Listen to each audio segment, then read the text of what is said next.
योगी सरकार ने 2004 में बनारस में एसटीएफ यूनिट के हेड रहे डिप्टी एसपी शैलेंद्र सिंह पर से जो मुकदमा था उसे वापस ले लिया है। दरअसल ये एलएमजी का एक मुकदमा था, लाइट मशीन गन बरामद किया था डिप्टी एसपी ने उस वक्त, और कहा यह जा रहा था कि ये मुख्तार अंसारी का एलएमजी था। उस मामले में उन्होंने पोटा भी लगाया था, लेकिन इन्हें नौकरी छोड़नी पड़ी थी क्योंकि राजनीतिक दबाव था। हमारे साथ खुद शैलेंद्र सिंह हैं। शैलेंद्र जी, आज तक में स्वागत है।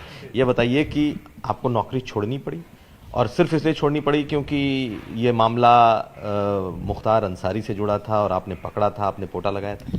बिल्कुल आप सही कह रहे हैं। ये जब रिकवरी की थी मैंने लाइट मशीन गन की, तो गवर्नमेंट के परमिशन से ही रिकवरी की थी, क्योंकि सब रिकॉर्डिंग जो होती है उस समय बिना शासन की अनुमति के नहीं सुन सकते आप।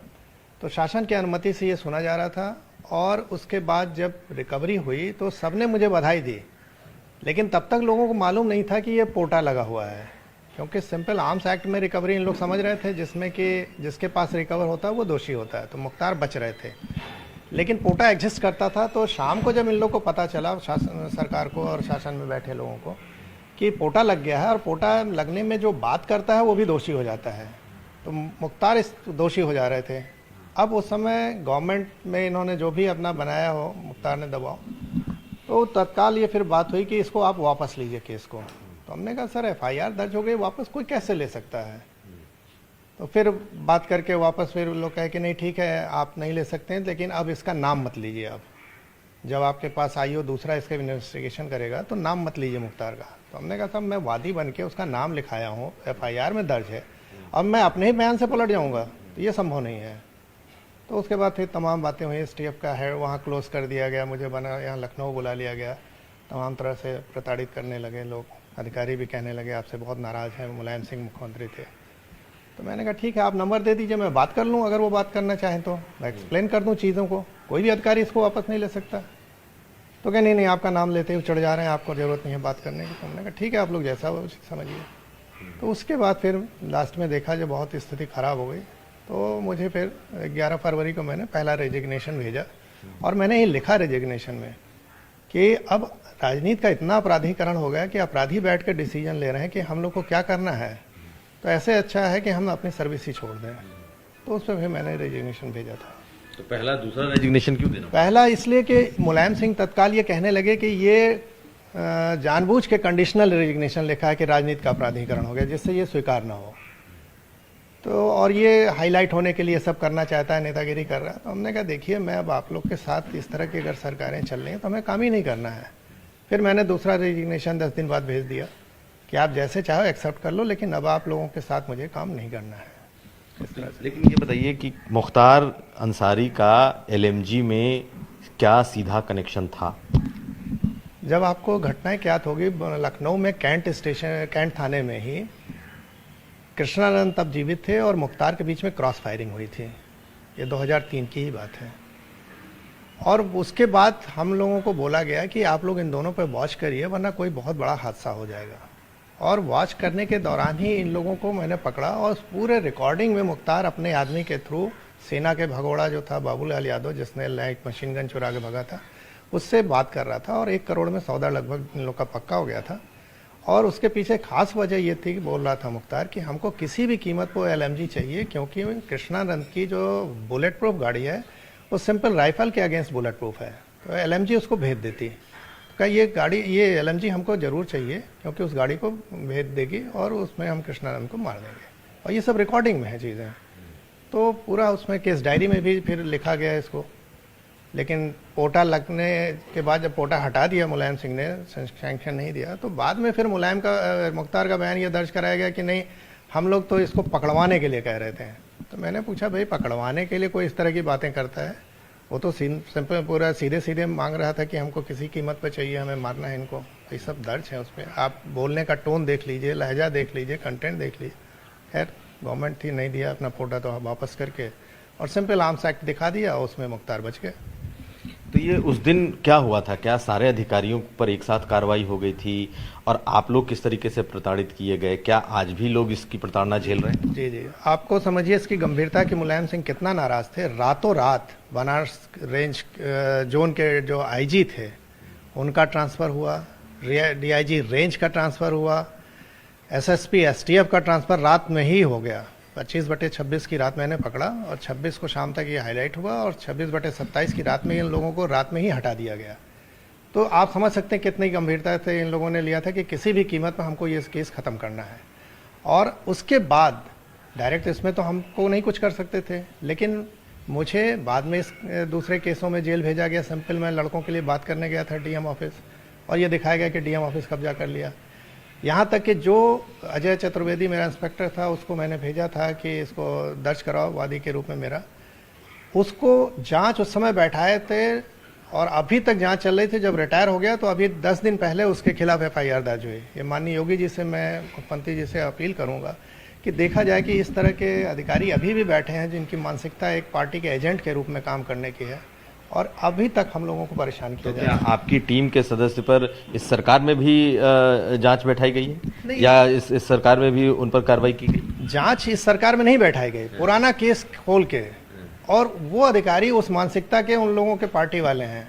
ईओडब्ल्यू में शायद वो जांच थी या एंटी करप्शन में थी, वहाँ से फिर अभी तक उसको चलता रहा कि नहीं इनकी जांच, मतलब 17-18 साल बीत गए, 17 साल, और जांच कहीं ना कहीं पेंडिंग रही। जबकि वो जांच में कई बार आया कि नहीं इन लोग दोषी नहीं हैं, लेकिन फिर वापस कर करके उन अधिकारियों ने, और अभी जाके एफआईआर 10 दिन पहले दर्ज हुई है। इस सरकार में एफआईआर दर्ज? इस सरकार में हो गई दर्ज। तो मैंने अपील कर रहा हूँ आप लोग के माध्यम से कि माननीय योगी जी देख लें कि किस तरह के अधिकारी अभी भी बैठे हुए हैं और अच्छा काम करने का ये इनाम मिल रहा है। वो अधिकारी बहुत परेशान है, कह रहा है साहब मैं रिटायर हो गया हूँ, मैं तो किसी को जानता भी नहीं, अब मैं चलूँ गिरफ्तारी दूँ, जेल काटूँ इस उम्र में, जबकि अच्छा कार्य मैंने किया। तो ये बताइए कि आपके साथ ये जो जितनी प्रताड़ना हुई, क्या इस वजह से आपने नौकरी छोड़ दी? आप उसको नहीं लड़ पाए, सिस्टम से आप नहीं लड़ पाए, पॉलिटिकल जो व्यवस्था थी उससे आप नहीं लड़ पाए? बिल्कुल आप सही कह रहे हैं। देखिए सिस्टम से एक अकेला अधिकारी नहीं लड़ सकता है। मेरे सूत्रों ने मुझे बताया कि इतना इन लोगों ने प्लानिंग की है कि आपको ये कहीं ऐसी जगह ट्रांसफ़र करेंगे, बॉर्डर पुलिस में खासकर बात आ रही थी, जहां आपका गनर ही उनका आदमी रहेगा और मारेगा क्रॉस फायरिंग में। तो इन लोग इस लेवल तक जा सकते थे। और सही बात है, आप एक अधिकारी हैं तो आपको कहीं ट्रांसफ़र करके कहीं भेज दिया जाएगा, आप मजबूर हैं जाने के लिए। तो इन लोग किसी भी तरह से चाहते हैं, मतलब मैंने कहा ना कि उस समय लिखा था अपने रेजिग्नेशन में कि राजनीति का अपराधीकरण इतना हो गया कि अब अपराधी बैठ के डिसीजन ले रहे हैं और ये तो खाली मुहर लगा रहे हैं नेता लोग। तो ऐसे समय में कोई भी कैसे ईमानदारी से काम करेगा?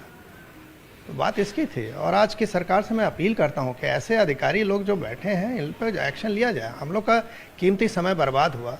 आप 17 साल मेरा और मेरा परिवार किस कष्ट में रहा यह हम जानते हैं, या हमारे साथ के टीम के लोग परेशान हो रहे हैं वो जानते हैं। तो आपने सिर्फ इस केस की वजह से नौकरी छोड़ी, और आप पर जो मुकदमा दर्ज हुआ वो क्या था? सिर्फ इस केस की वजह से आपने नौकरी छोड़ी? बिल्कुल, इसी केस मैंने तो लिखा था कि मैं किस तरह से जान पर खेल के रिकवरी मैंने की इस लाइट मशीन गन की। कोई जाने को तैयार नहीं था अधिकारी कि लाइट मशीन गन है, पता नहीं कितना फायर एक साथ झोंकेगी, 500 फायर 1 मिनट में निकलेगा, कौन बचेगा कौन मरेगा। और हमारी टीम ने जान पर खेल के रिकवर किया। और उसके बाद इस तरह से हो रहा है कि आप लोग केस वापस करो नहीं तो आप लोग को जेल में डाल देंगे, तमाम धमकियां। तो कोई कैसे काम कर सकता है? तो हम लोगों ने कहा इससे अच्छा ठीक है भाई, हम लोग सर्विस से बाहर जाते हैं, अपना आम नागरिक की तरह जिएंगे, क्या जरूरत है अपनी जान पर खेल के इस तरह से रिकवरी करने की।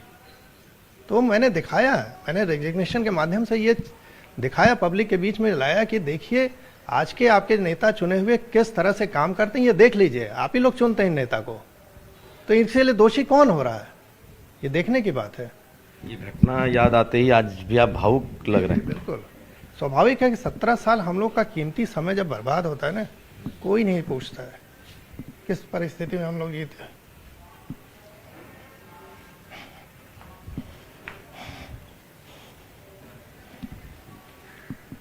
नौकरी छोड़ने का दर्द? नौकरी छोड़ने का नहीं दर्द, लेकिन कैसी परिस्थिति हम लोग जीते हैं, परिवार हम लोग जानते हैं किस तरह से जान बची हम लोग की।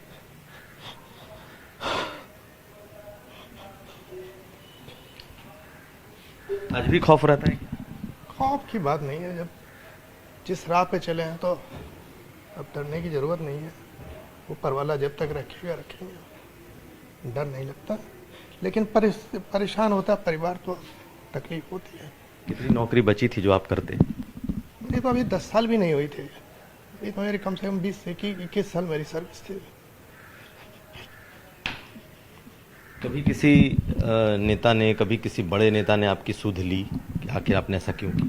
जी, माननीय योगी जी ने तुरंत फ़ोन किया था मेरे परिवार को। मैं तो जेल में था और उन्होंने खबर ली थी, कहा था जब मैं आऊँगा तो न्याय करूँगा। आज किया उन्होंने। मेरा परिवार उनके प्रति पूरा आभारी है।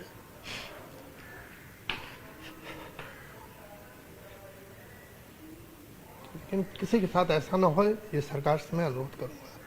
और मैं मेरी टीम जो थी उस समय, उसके खिलाफ जो हो रहा है उसको देखिए, क्योंकि बहुत परेशानी होती है कोर्ट कचहरी दौड़ने। मैं आज तक, आप सोचिए, मेरे इतने पंगे थे। मेरे पास इस मुकदमे की वजह से आर्म्स लाइसेंस नहीं मैं बनवा सका, मेरे पास पासपोर्ट नहीं कि मैं कहीं जा सकूं। किस परिस्थिति में आप इतने बड़े बड़े पंगे लेके अकेले घूम रहे हैं बिना सुरक्षा के? कोई सुरक्षा नहीं आप देखते हैं। और दर्द इस बात का भी रहा होगा कि आप पूरी नौकरी नहीं कर पाए, जिसके लिए आप... सही है भाई, परिवार कोई भी जब सर्विस में आता है, अच्छी खासी सर्विस में, तो वो चाहता है कि हम ठीक से काम करें। एक परिवार भी रहता है, अच्छी नौकरी थी +1 की, तो एक दर्द तो रहता ही है। लेकिन ठीक है, अब काम करना है, रहना है, जो भी हो अपनी था तकदीर में। लेकिन ये दर्द रहता है। मुझे याद है माननीय मोदी जी से मेरे मुलाकात 2013 में हुई थी। योगी जी के बाद पहले ये नेता थे जिन्होंने मुझसे पूछा कि शैलेंद्र तुम परिवार कैसे पालते हो। ये तब मुख्यमंत्री थे गुजरात के। तब आप मुख्यमंत्री गुजरात नरेंद्र मोदी से मिले थे? और हमने एक जो PIL किया था उसके संदर्भ में मिले थे, ई-गवर्नेंस पे था। तो पहला ये मतलब योगी जी के बाद ये थे जिन्होंने पूछा कि शैलेंद्र तुम परिवार कैसे चलाते हो। और हम लोग बहुत उस समय परेशान हुए, तो इन्होंने कहा तुम मेरे साथ आओ। और 2013 से फिर इनके साथ मैं काम करने लगा। इनका वार रूम मैंने हेड किया बनारस में, मीडिया में भी आया। फिर इन्हीं लोगों ने मुझे किसान पे लगाया काम करने के लिए, और आज मैं किसानों के लिए काम कर रहा हूँ। और जितना बुल पावर पे एनर्जी और तमाम चीज़ों पे काम कर रहा हूँ। आज जब आपके ऊपर से केस हटाया गया है तो आपको थोड़ी संतुष्टि लगती है? आप बहुत राहत है। सबसे बड़ी राहत यह है कि मैं अब कहीं फ्रीली जा सकता हूँ, वरना कहीं भी आपको जाना हो तो पहले केस लगा हुआ है। आपको कुछ भी गवर्नमेंट से चाहिए तो पहले पुलिस वेरिफिकेशन रही है। पुलिस वेरिफिकेशन में सामने केस आता था कि आप पे केस है। अब ये नहीं कोई देखता कि केस किस लिए लगा है, लेकिन वो चीज़ें नहीं होती थी वेरीफाई। अच्छा, एक सवाल ये बताइए कि आपने मुलायम सिंह का नाम लिया, तत्कालीन मुख्यमंत्री थे। मुख्तार इसमें जिनके लिए, जिनको आपने पकड़ा था, पोटा लगाया था, तो ये जो बाहुबली मुख्तार, माफिया मुख्तार, इस तरह के जो टर्म कॉइन किए गए, और जो पॉलिटिकल नेक्सस था, ये आपको बिल्कुल नेकेड दिखाई दिया? एकदम नेकेड भाई। सीधे सीधे वो बोलते थे। अधिकारियों का फ़ोन मेरे पास आता था, नीचे के हमसे जो सीनियर लोग थे, कि शैलेंद्र तुम कहाँ पंगा ले रहे हो, जान तुम्हारी चली जाएगी, तुम्हारे परिवार की जान चली जाएगी, तुम हट जाओ पीछे, वापस ले लो। हमने कहा सर कैसे वापस ले लें जो चीज़ पकड़ी गई है, और आप लोगों ने के ही आदेश से पकड़ा। ये मीडिया में भी है, कोई FIR लिखा के FIR क्या फाड़ सकता है? तो मानते थे लोग नहीं हो सकता। तो हमने फिर मुझसे क्यों कह रहे हैं आप लोग, ये नहीं हो सकता है। तो आप जब नौकरी छोड़ रहे थे तो पुलिस में किसी ने मदद नहीं की? कह तो रहा हूँ, जब रातों रात IG DIG सबका ट्रांसफर SSP का हो रहा है, तो किसकी हिम्मत है मुलायम सिंह से भिड़ने के लिए? कौन भिड़ेगा? हम और हमारी टीम पूरे अकेले खड़ा थी उसके बाद 2 सरकारें आई, मायावती की सरकार आई, अखिलेश यादव की सरकार आई। नहीं। उसके 10 साल के बाद, 12 साल 15 साल के बाद योगी आदित्यनाथ की सरकार। बिल्कुल, बीच में किसी सरकार ने मदद नहीं की। लेकिन जब योगी जी की सरकार आई तो सबसे पहले जो 22 केस इस तरह के वापस हुए थे, तो उसमें मेरा ये केस था। प्राथमिकता के आधार पर उन्होंने वापस किया, और मैं गया था बधाई देने के लिए सरकार बनने के बाद। तो उन्होंने कहा शैलेंद्र मुझे याद है तुम्हारा केस है, तुम लिख के दो और मैं इसको वापस करता हूँ। और उन्होंने वापस किया। कोर्ट में पड़ा हुआ था, कोर्ट ने खैर अभी 6 मार्च को मुझे इसको स्वीकृति दी वापसी की। बहुत धन्यवाद। तो ये हमारे साथ थे शैलेंद्र, जो कि डिप्टी एसपी रहे, एसटीएफ यूनिट के हेड रहे, और इन्होंने जो पोटा लगाया था, जो एलएमजी बरामद किया था, और वो भी मुख्तार और उनके गैंग के पास से, उसका खामियाजा ये कि पूरा का पूरा पॉलिटिकल सिस्टम इन्होंने